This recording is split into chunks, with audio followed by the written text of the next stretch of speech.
या फिर other than cash, या फिर अदर देन कैश। जब आप फॉर कैश में इशू करोगे तो आपके पास फिर दो ऑप्शन होगा, क्या लमसम में भी कर सकते हो या फिर इंस्टॉलमेंट।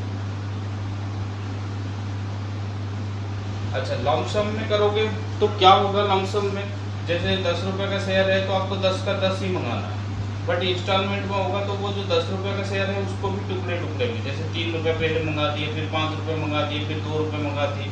तो पहला यदि लमसम में आप मंगाते हो, इकट्ठा मंगाते हो, तो इसका मतलब ये 10 रुपये का शेयर है, 10 का 10। रिक्वायरमेंट के ऊपर डिपेंड करता है कंपनी को कैसे रिक्वायर्ड है। तो कंपनी मान लो टुकड़े टुकड़े भी मंगा सकता है, तो आपके पास 10,000 शेयर है, आपको 3 रुपया एप्लीकेशन। तो ये क्या होता है, ये जो पहला वाला होता है तो इसको एप्लीकेशन बोलते हैं, एप्लीकेशन, और इसको हम बोलते हैं अलर्टमेंट। फिर उसके बाद अलर्ट हुआ तो कंपनी ने क्या किया, अलर्टमेंट मनी मंगाया। फिर उसके बाद कॉल शुरू हो जाता है तो इसको फर्स्ट कॉल, और ये लास्ट भी है तो इसको फाइनल भी बोलेंगे। अब इस तरीके से कितने बार मंगाओगे, जितने बार मंगाओगे वो कॉल होते जाता है। तो फिर पहला एप्लीकेशन, फिर उसके बाद जब शेयर कंपनी आपको देगा नहीं देगा वो डिसाइड करता है, तो उसको हम अलर्टमेंट, तो कंपनी आपको इन्फॉर्म करता है और साथ ही साथ मंगा लेता है, तो उसको हम अलर्टमेंट मनी बोलते हैं। फिर अलर्टमेंट के बाद जो बच जाता है उसको कॉल में वो डिवाइड करते हैं। अब आता है कि इसमें हम अकाउंटिंग कैसे सीखेंगे। इसमें पहले जर्नल एंट्री सीखते हैं।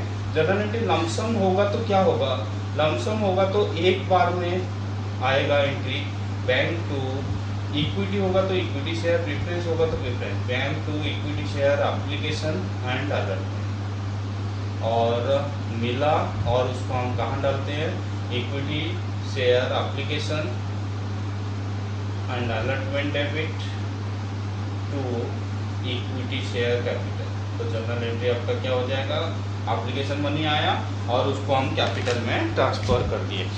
अब लेकिन इसमें क्या होगा, यदि इंस्टॉलमेंट में होगा तो हर किसी का एप्लीकेशन से शुरू कर रहा हूँ तो एप्लीकेशन का 2 एंट्री होगा, एप्लीकेशन का 2 एंट्री होगा, अलर्टमेंट का 2 एंट्री होगा और कॉल का भी 2 एंट्री होगा, फर्स्ट एंड फाइनल होगा। तो सबसे पहले मैं स्टार्ट कर रहा हूँ एप्लीकेशन का। तो एप्लीकेशन में क्या होगा भाई, पहले आप एप्लीकेशन मनी कंपनी को देते हो। हम कंपनी के पॉइंट ऑफ व्यू से सोचेंगे, क्योंकि जब कंपनी पढ़ रहे हैं तो कंपनी के जर्नल एंट्री बुक में क्या करेगा, तो कंपनी पहले रिसीव करेगा एप्लीकेशन मनी। तो bank account debit to share application account. यहाँ पे आप देखोगे तो मैंने एप्लीकेशन और अलर्टमेंट एक साथ लगा दिया था, सो डैट आपको ये मतलब है कि आपका एक बार में आ जा रहा है। यहाँ पे एप्लीकेशन अलग, अलर्टमेंट अलग। तो बैंक टू शेयर एप्लीकेशन, फिर उसके बाद क्या होगा, share application account debit to share capital. Application money आया और उसको हमने कैपिटल में ट्रांसफर कर दिया। तो इसको आप रिसीव एंट्री बोल सकते हो, इसको ड्यू एंट्री या ट्रांसफर एंट्री बोल सकते हैं। अब एक बार आपको शेयर अलर्ट हो गया तो आपको पता चल गया कंपनी को भाई ये शेयर होल्डर है, तो कंपनी अलर्टमेंट मनी मंगाने से पहले कंपनी पहले ड्यू करेगा।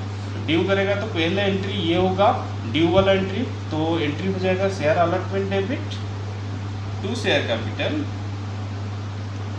जबकि रिसीव होगा तो एंट्री हो जाएगा bank to share allotment account. और उसी तरीके से जितने बार होते रहेगा वो पहले ड्यू होगा फिर रिसीव होगा, ड्यू होगा रिसीव होगा। और फर्स्ट एंड फाइनल कॉल का होगा तो share first and final call debit to share capital. और जब रिसीव होगा तो आपका एंट्री हो जाएगा bank debit to share first and final call. पहला receive due, then due receive चलते जाएगा, क्योंकि यहाँ पे कंपनी को पता नहीं कि इसको शेयर देना है क्या नहीं। तो कंपनी पहले रिसीव किया फिर ड्यू किया, फिर उसके बाद आगे चल के यहाँ रिफंड किसी को करना है तो वो कर सकता है। उसके बाद आगे चल के क्या होगा, अलर्टमेंट कॉल जब भी होगा, जब पक्का हो गया कि हाँ भाई ये शेयर होल्डर है तो उसको पहले मंगाया जाता है फिर रिसीव होता है, मंगाया जाता है रिसीव होता है पहले, लेकिन एप्लीकेशन रिसीव होता है फिर आप उसको ट्रांसफ़र करते हो। तो ये आपका यहाँ पे अमाउंट क्या भरा जाएगा, अमाउंट यहाँ 3 रुपये का है और यहाँ पे 5 का है और यहाँ पे 2। जितना भी शेयर होगा, मान लो 20,000 शेयर है तो 20,000 शेयर से मल्टीप्लाई कर दो, 50,000 है 50,000 से मल्टीप्लाई कर दो। तो इसी तरीके से इंस्टॉलमेंट में मंगाया जाता है। अब आता है कि ये जो इंस्टॉलमेंट में मंगाया जाता है तो वो किस तरीके से होता है।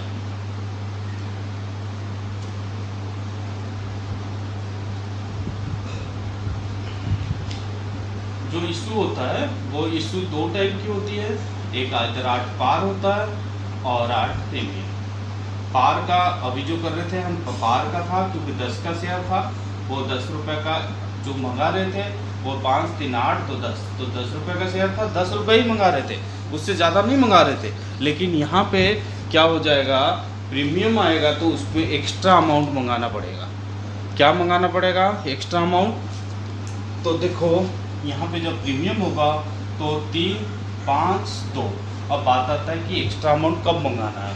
कभी भी मंगा सकते हो, कोई ज़रूरी नहीं है कि यहाँ एप्लीकेशन के साथ मंगाओगे। हो सकता है मान लो यहाँ 1 रुपया एप्लीकेशन के साथ मंगाए, यहाँ 2 रुपया, मान लो 3 रुपये का मैंने एक्स्ट्रा अमाउंट दिया। ये जो सिक्योरिटी प्रीमियम रिजर्व होता है वो होता क्या है? सिक्योरिटी प्रीमियम होता है एक्स्ट्रा अमाउंट। जब आपको ये अमाउंट मंगाया जाता है तो उसको हम एक्स्ट्रा अमाउंट को सिक्योरिटी प्रीमियम बोलते हैं। तो कंपनी जो एक्स्ट्रा अमाउंट कंपनी को मिलता है, तो एक्स्ट्रा अमाउंट कहीं पे भी आ सकता है, जैसे एप्लीकेशन हो, अलॉटमेंट में हो, प्रीमियम किसी में भी आ सकता है। तो उस एक्स्ट्रा पे जो अमाउंट मिलता है वो कंपनी का कैपिटल प्रॉफिट होता है, रेवेन्यू प्रॉफिट नहीं है। तो इसीलिए कंपनी क्या करता है, उस प्रॉफिट को जो एक्स्ट्रा अमाउंट आया उसको एक अलग से अकाउंट में ट्रांसफ़र करता है। उस अकाउंट को हम बोलते हैं सिक्योरिटी प्रीमियम रिजर्व। तो ये सिक्योरिटी प्रीमियम रिजर्व किसी में भी आ सकता है। तो इसमें क्या होगा, एप्लीकेशन जब एंट्री आप करोगे तो वही एंट्री पहले जब करते थे बैंक टू शेयर एप्लीकेशन, फिर आप करते थे share application debit to share capital. अब यहाँ पे प्रीमियम है तो प्रीमियम एक्स्ट्रा अमाउंट तो ये ड्यू वाला एंट्री में आएगा टू SPR। रिसीव वाले एंट्री में कोई मतलब नहीं। रिसीव वाले में खाली केवल अमाउंट प्लस होके आएगा। 4 रुपीज़ मिला तो उस 4 रुपीज़ में 3 रुपीज़ तो कैपिटल में ट्रांसफ़र हुआ और 1 रुपया SPR में ट्रांसफ़र हुआ। अब उसी तरीके से यदि आपका अलॉटमेंट का एंट्री होगा तो share allotment debit to share capital to SPR, तो उसमें भी इस तरीके से होगा 7 5 2। और जब रिसीव हो जाएगा तो बैंक टू शेयर अलॉटमेंट कितना 7 7। तो यदि कॉल में भी है तो उसी तरीके से चलेगा, बट ध्यान रहे जब ड्यू वाला एंट्री होता है तो उसी में ही SPR दिखाएंगे और बैंक में केवल प्लस होके आ जाएगा। ठीक है। तो अब आता है कि शेयर क्या डिस्काउंट पे इशू नहीं हो सकता? डिस्काउंट पे शेयर इशू नहीं हो सकता, उसको कंपनी ने शेयर इशू और डिस्काउंट को प्रोहिबिट कर रखा है। ओनली स्वेट इक्विटी शेयर केवल डिस्काउंट पे इशू कर सकते हैं। तो और अदरवाइज हमारा केवल इशू एट पार होगा या फिर प्रीमियम होगा, कोई प्रॉब्लम तो नहीं।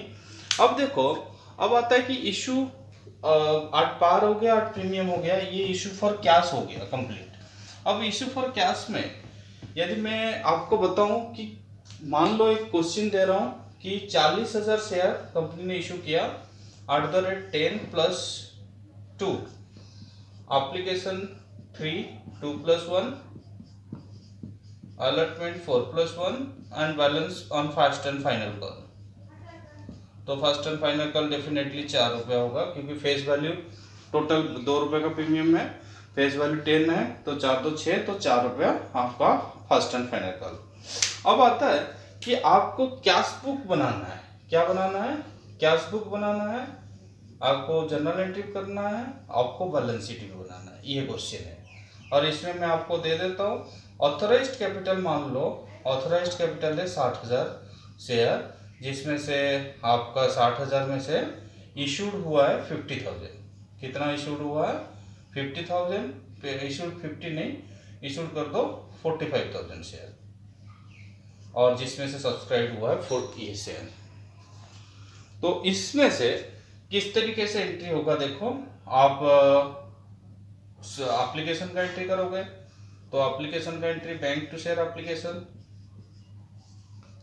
एप्लीकेशन में प्रीमियम है तो share application to share capital to SPR। तो यहाँ पे कितना आएगा? 3 3, और यहाँ पे क्या आएगा आपका 3 2 1, और नंबर ऑफ शेयर कितना है 40,000। बट आपको यहाँ पे कैश बुक दिया हूं मैंने, तो इसका मतलब जब भी कैश बुक दिया होगा तो ये वाला एंट्री यहाँ से हट जाएगा, बैंक वाला एंट्री यहाँ नहीं आएगा। तो आपका इसका मतलब यहाँ पे केवल एंट्री क्या करोगे? Share application to share capital to SPR कितना आ जाएगा 40,000 इंटू 3, 40,000 इंटू 2, 40,000 इंटू 1। तो फिर वो वाला एंट्री कहाँ चला जाएगा, आप यहाँ पे कैश बुक जब बनाओगे तो कैश बुक में चला जाएगा टू शेयर एप्लीकेशन। तो शेयर एप्लीकेशन कितना आ जाएगा 120। अब दूसरा, इसके बाद एप्लीकेशन का 2 एंट्री होता है, तो रिसीव वाला एंट्री यहाँ चला गया, ड्यू वाला एंट्री रह गया।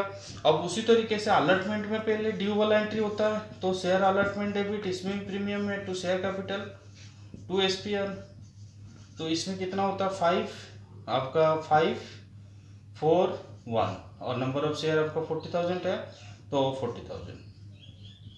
और जो एंट्री यहाँ पे होना चाहिए बैंक टू शेयर अलॉटमेंट वो नहीं होगा, तो बैंक टू शेयर अलॉटमेंट सीधा कहाँ चला जाएगा, यहाँ पे चला जाएगा टू शेयर अलॉटमेंट कितना 2 लाख।